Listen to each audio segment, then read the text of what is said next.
Estamos de volta com o programa Ação Nacional. Hoje, nosso convidado é o especialista em dependência química Nelson Osseri Neto, que está falando sobre o problema do crack no Brasil e outras drogas.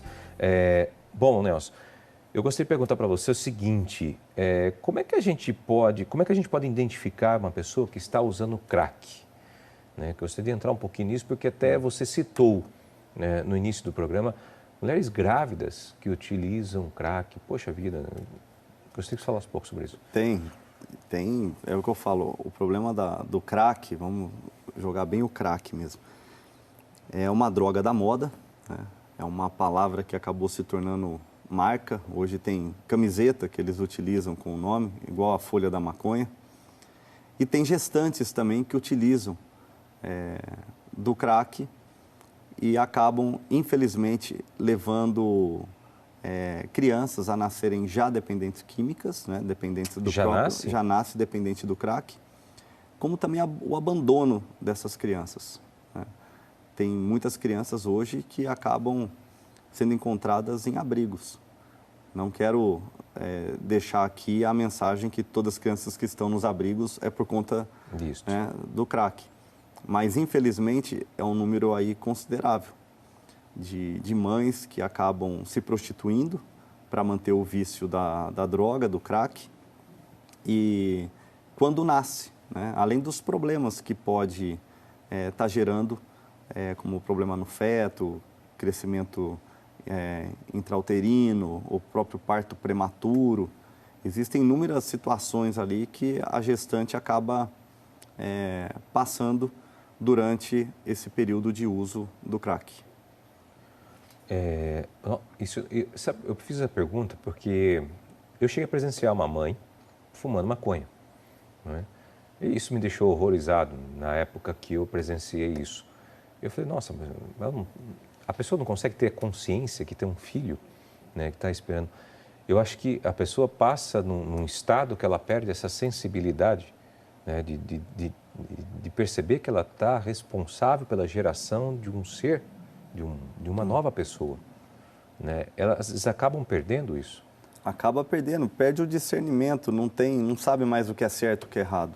Ela não consegue enxergar mais os prejuízos. Eu costumo dizer que você começa como usuário, você se torna um dependente, que aí é um problema de saúde, e dependendo do grau de dependência química, se já faz um bom período que você se encontra na dependência, você chega num momento que não quer mais usar da droga, mas a droga te usa. O pouco que essa pessoa dorme, ela sonha com a droga, isso quando dorme.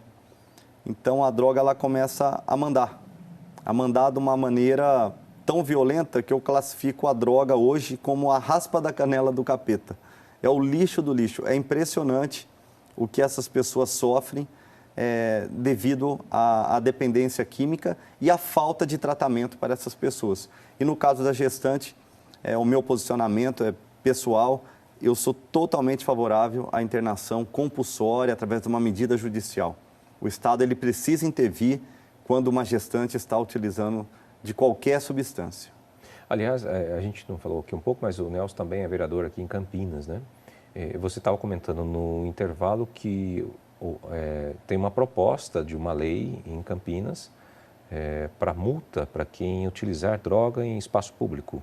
Isso, é um projeto de lei que eu apresentei na Câmara Municipal, que é a aplicação de multa para usuários de drogas ilícitas em espaços públicos. E esse projeto, ele veio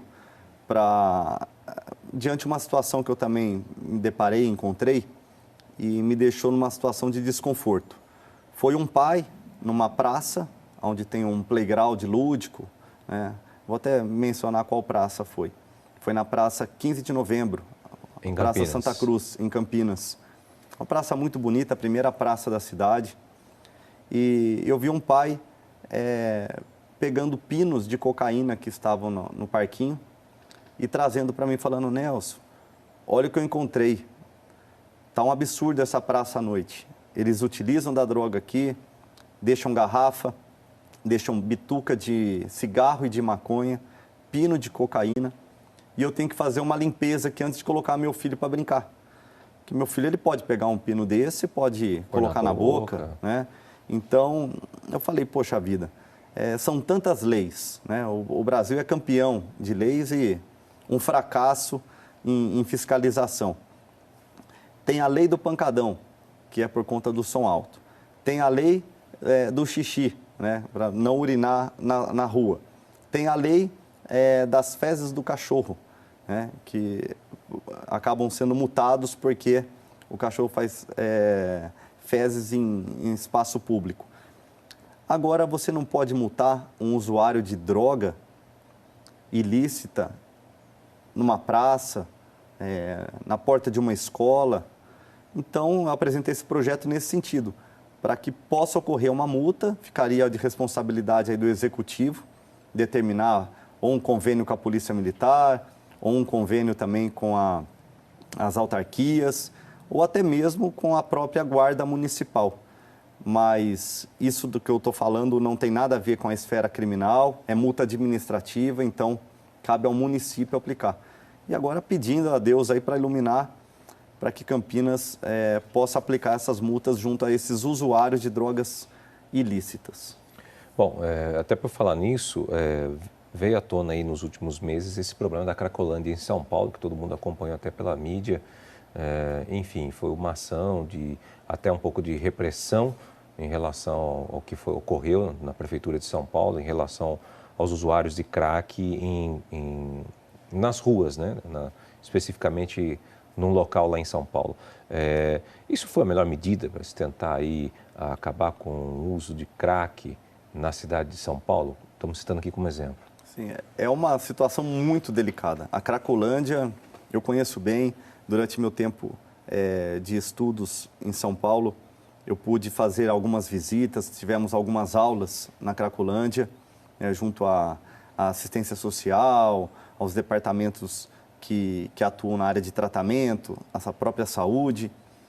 E é algo, assim, onde você encontra tudo e todos. Na Cracolândia é uma média de 2 a 3 mil pessoas por dia, perambulando, andando. É um lugar que tem famílias que não usam drogas, que moram lá, que residem naquele espaço. Existe o comércio também naquele espaço. Existe o traficante, existe o usuário e existe o dependente. Então, 2, 3 mil pessoas, praticamente umas 2, 3 ruas, onde você vê o tráfico intenso. São os quarteirões assim, os quarteirões, né, que ficam... Lembra muito um bairro em Campinas, que é o Jardim Itatinga, só que é considerado um bairro de alta prostituição, né?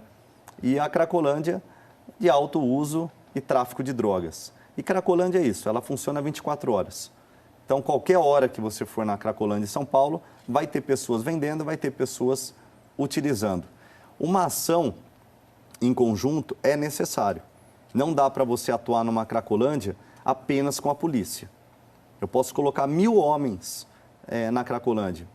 Vai virar uma guerra. Você vai estar brigando, atirando para cima, para baixo, vai errar a bala, vai errar o alvo, porque existem pessoas de bem, e na hora que você atinge uma pessoa de bem, a repercussão ela vem e destrói todo o seu programa, toda a sua política que você está adotando. Então, precisa da polícia? Precisa, para combater o tráfico na Cracolândia. Ela tem que entrar, ela tem que aparecer. Precisa da saúde? Precisa, para tratar os dependentes químicos. Precisa da assistência social, dos grupos de amparo, das próprias igrejas que hoje oferecem mais leitos do que o poder público. O poder público hoje oferece 15 mil leitos no Brasil. As igrejas oferecem 70 mil leitos. É uma diferença muito grande. Então, a união das igrejas, independente das suas denominações, participarem dessa ação. E o principal, a justiça participando também, junto à necessidade da internação compulsória, que é a internação à força, né? Mas com uma medida judicial, e também acompanhada de um psiquiatra que vai dizer se ele está apto ou não para um tratamento, até para poder verificar quem é dependente químico ou quem é dependente químico e tem alguma outra comorbidade, tem alguma outra doença, alguma outra situação que precisa de um amparo da saúde. Mas o mais importante é o poder público ter aonde tratar essas pessoas.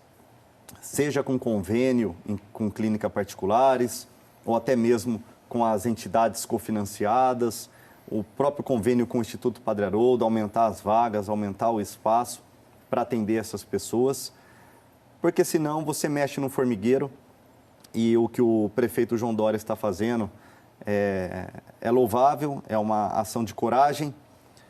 Ele mesmo já relatou que vai ser o maior desafio do mandato dele. Porém, em 2011... E que ele tinha feito promessa de campanha, até em relação a isso também. Exatamente. E ele vem enfrentando aí um obstáculo grande, porque é difícil você mexer com toda aquela situação. É muito complexo mexer ali, né? Muito, porque, muito. Como você me estava dizendo, Nelson, existem os moradores que estão em volta, né? E relatos da própria imprensa falam assim, olha, estão sendo assaltados, eles não conseguem chegar em casa e sair em qualquer momento, em qualquer horário do dia, porque eles também não conseguem se movimentar ali, passando por esses usuários que, infelizmente, em busca da droga, acabam simplesmente também assaltando as pessoas para conseguir dinheiro, recursos para usar a droga, né? E existe também esses dependentes químicos, né, que precisam de tratamento. Que precisam de tratamento. E existe também o outro lado, que são as facções, né, que eu tenho até um dado aqui que eles movimentavam cerca de 14 milhões de reais mensais. 14 milhões mensais. E eu não duvido desse levantamento, porque o tráfico de drogas é um mercado milionário, mesmo a droga sendo ilícita. Não adianta questionarmos no sentido de, então legaliza. Nós temos o cigarro legalizado no Brasil e é a droga mais apreendida no mercado paralelo, que é o contrabando de cigarro. Exatamente. Essa é a droga mais apreendida no país. Prende mais cigarro do que cocaína, do que crack, do que maconha. Então, legalizar a droga não vai acabar com o tráfico. O traficante vai continuar existindo. O que precisa numa Cracolândia é uma ação em conjunto. Não pode se repetir o erro que ocorreu em 2011, 2012, através do governador Geraldo Alckmin. Não estou desmerecendo a pessoa do governador, mas sim a ação pontual que ele fez na Cracolândia. Foi uma ação equivocada, gerou um problema para as cidades vizinhas, inclusive para as cidades metrópoles como Campinas, que acabou recebendo essas pessoas. Essas pessoas acabaram se espalhando por Santos, por Jundiaí, Campinas, Itu, Americana. Elas chegam porque foram incomodadas, mas você não resolveu nada. Você tirou um problema de um lugar e levou para outro. Na época, o que aconteceu? Essas pessoas começaram a migrar para outras cidades. Foram retiradas daquele local? Foram retiradas, a polícia chegou, espantou, mexeu no formigueiro e os craqueiros acabaram se espalhando pela capital e por cidades vizinhas. E Campinas recebeu, na época até fiz uma denúncia, né? E essas pessoas acabaram ficando instaladas na região do Terminal Central, na região ali do Jockey Club, no Jardim Eulina, né? Então, infelizmente, se não tivermos uma política, uma ação em conjunto na Cracolândia, nós vamos enxugar gelo e a Cracolândia vai continuar existindo e o uso e abuso do crack também vai continuar, porque é uma região que está tomada realmente pelo tráfico de drogas e pelos usuários e dependentes de droga. Esse é a Programação Nacional que vai para um rápido intervalo e volta já.